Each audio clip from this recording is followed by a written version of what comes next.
he played the system. It's Mikey Williams gonna be the next person. Him and Bronny, if they don't let the NBA come in from straight from high school like they were back in the day, they're gonna play the system too. Now, Mikey talking HBCU.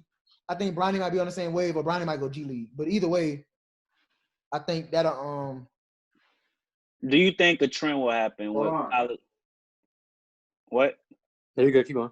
Oh, I said, do y'all think a trend will happen with let's say if Mikey Williams do decide to attend the HBCU, do you see more athletes out of high school going to HBCUs? I know that one of the big arguments is that HBCUs don't give a lot of players money like the big schools do. But if Mikey Williams just allegedly.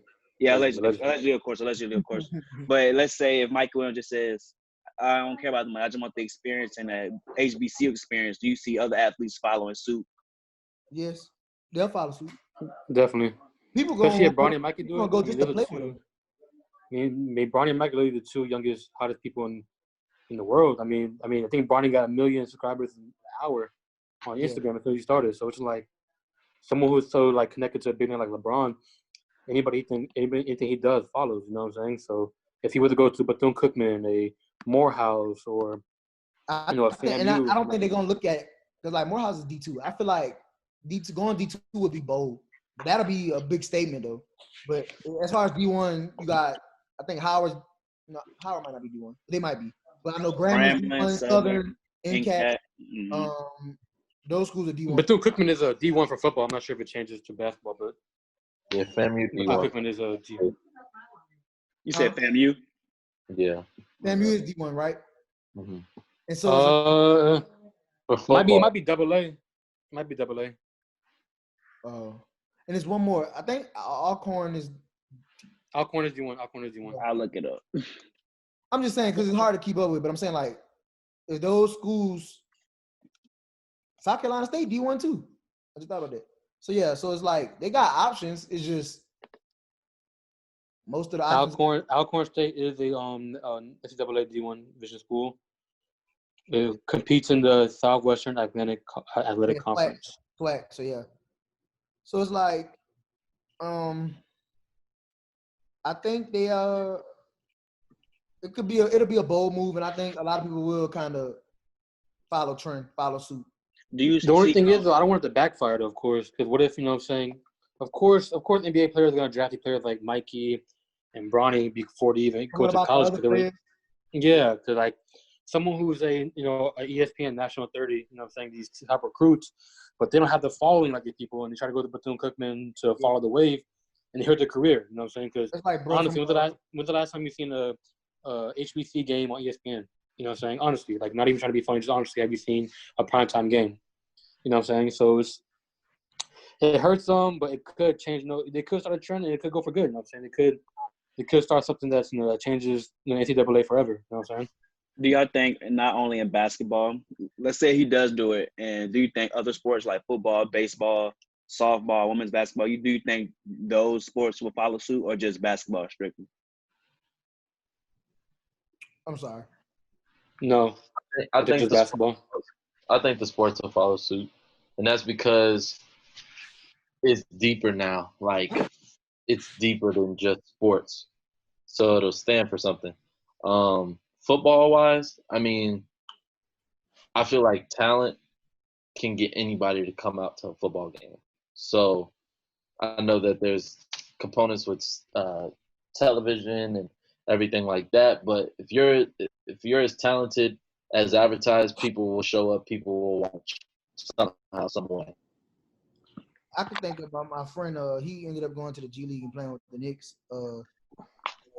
He was probably the best player to come through Morehouse and play basketball, and he ended up making it that far with his career. And he ended up connecting with Kyle O'Quinn. Kyle O'Quinn is probably one of the only, well, I don't know if he's still active, but I know when he was active, one of the only people that was active from HBCU. He went to Norfolk State, and T-Walk went to Morehouse, whatever. But I think they'll find you, or more so, you might have to know somebody that could kind of get you in front of them, like get them to notice you. Yeah, right. I think like what Damon said, they will always find talent, but exposure, you need exposure as well. Helps. Yeah. But the only reason the big schools have exposure is because the players made them more popular. Right. Like, and we having I don't know. I feel LSU, like basketball is so. I'm back. Yeah. Keep going. Keep going. Oh, LSU trend started kind of after Tyrann. Like Patrick Peterson was there, but Tyrann was like that was like the gold mine. Because after that, everybody kind of was like, I want to go to LSU. But it's a hype thing too. So Clemson hype is at an all-time high for the ACC. Everybody want to go to Clemson. When Lamar was balling, Louisville was getting a lot of recruits.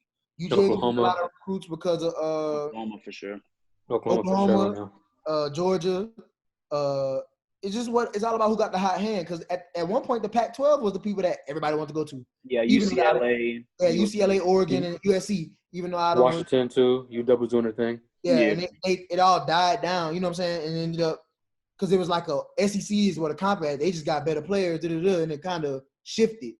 And it's like the ACC kind of not jumped them too. Everybody kind of jumped the Pac-12 as far as like the hype. Because the last time I remember a great Pac-12 team was that Reggie Bush team in that Texas game when they played, and that was kind of like. Whoa, you know think about Oregon? Marcus. I don't. Saying, I wasn't. they did go to the playoff. I didn't. They did go to the national championship game. I didn't. They beat Florida after undefeated season. They lost. They were great. When they went to the playoffs and they played Ohio State and they lost. They were good. I mean, they faced an all-time Ohio State team. Hey, I'm just saying, but it was a shift. But Oregon, I mean, I'll give it to Oregon. Oregon was the last good Pac-12 team. They stood. They lasted longer than everybody else. They're good. They're still good. Yeah, they finished top 10 this year. Yeah, I think they win a Pac-12. Yeah. That's guaranteed almost. Washington. And they put Washington Auburn on their schedule week 1. They put Auburn on their schedule week 1 and lost off like a one possession. It was close. Yeah, it was up and then Auburn came back. But UW just made it to the college football playoff. Put some respect on that, man. Yeah, with John Ross, that was that speedster team they had. When they played Bama, they got smacked, huh? Yeah, they played Bama. Yeah, they got smacked. It happened. I don't like when they put them teams in it, like setting them up like that. Like it make my argument so much better. But I'll be like, we could have seen a better game. Yeah, I feel it. Like that. Like I mean, I knew Oklahoma was gonna get in because Jalen Hurts. Like I knew they was gonna get in, but I was like, I ain't gonna lie. We was at that game. I was by halftime. I wasn't even looking no more. I was just drinking. It was a wrap. Yeah, no, I feel it. He's like,